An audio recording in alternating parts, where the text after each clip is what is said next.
Novel karya Syukri Muhammad Syukri. Dewi yang pertama kali memperkenalkan pecal Sawinimo. Waktu itu, dia meneraktir semua siswa kelas 2B pada acara pacuan kuda tahun lalu. Makanya aku terus terkesan dengan pecal Sawinimo. Enak, tanyaku. Luar biasa, jawab Rani sambil menyuap pecal ke dalam mulut bersampat itu. Mau tambah? Tanyaku. Cukup, kata Rani sambil menyuap sesendok pecal terakhir. Aku duduk di sebelah kiri Rani. Safira duduk di depanku, sudah menghabiskan 3 cucuk tupocok. Cendol belum pun disentuhnya. Lalu, kupandangi bibir Rani yang sedang mengunyah pecal, bergerak pelan diikuti oleh sampat di atas bibir kirinya. Dia balik memandangku, memberiku seutas senyuman. Ada apa? Tanya Rani. Sampat itu, kataku. Sekonyong dia tersedak, lalu meminum cendol tape ubi. Cairan cendol itu melegakan tenggorokan Rani. Kulanjutkan menyuap pecal yang tinggal setengah piring. Hiruk pikuk orang lalu lalang di depan warung, tak pengaruhi kencan kami. Bahkan riuhnya suara miktoa dari tribun utama, seperti suara radio di kejauhan. Sesekali diumumkan berita anak hilang atau ditemukan. Memasuki waktu jeda, operator mengganti acara dengan memutar sebuah lagu berjudul Di Wajahmu Kulihat Bulan, dibawakan oleh Sam Saimun. Tiba-tiba aku terkesiap. Sesendok pecal luput masuk ke mulutku. Kuletakkan kembali sendok itu ke atas piring. Kuhayati lagu itu dengan penuh perasaan. Suara Sam Saimun begitu lembut, berkarakter. Vibrasinya berat mirip penyanyi Amerika Serikat, Nat King Cole. Rani heran melihat perubahan gesturku, ditatapnya wajahku, sementara aku luput melihat tatapannya.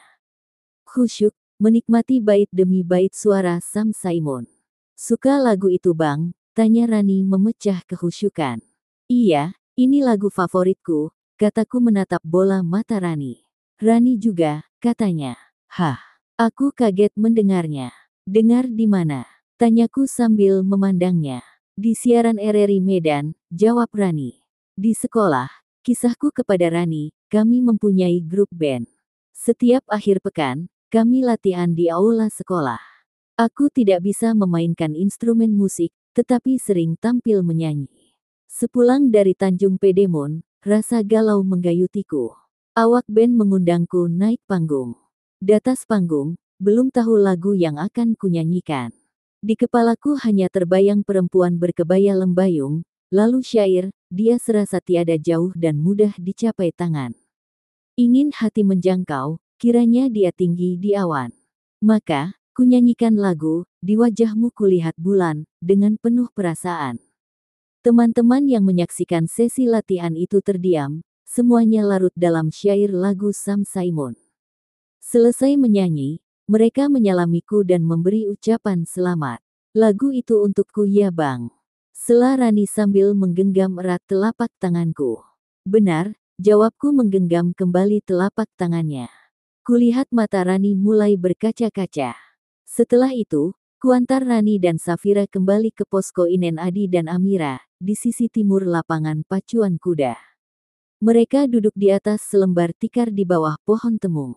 Inen Adi melempar senyum, mempersilahkanku duduk di atas tikar yang dibentangnya. Aku duduk di sisi kanannya, sedangkan Rani dan Safira duduk di samping kiri Amira. Safira menceritakan tupocok yang dimakannya, sangat manis, abis 5 cucuk. Rani dan Amira tersenyum mendengar celotehan Safira. Sementara Inen Adi berbisik kepadaku, mendukung hubunganku dengan Rani. Usiaku sudah layak untuk berumah tangga, Rani juga sudah akil balik, desis Inen Adi. Urusan dengan Pun Raman dan Bibi Remelah, dia yang menyelesaikan dalam tempo yang sesingkat-singkatnya. Aku diminta untuk segera menginformasikan kepada ibu di Buntul Dedecer. Kuangguk, tanda setuju. Kemudian, aku pamit kepada mereka, harus segera pulang ke Buntul Dedecer. Mereka masih di sana, menunggu selesainya babak final pacuan kuda.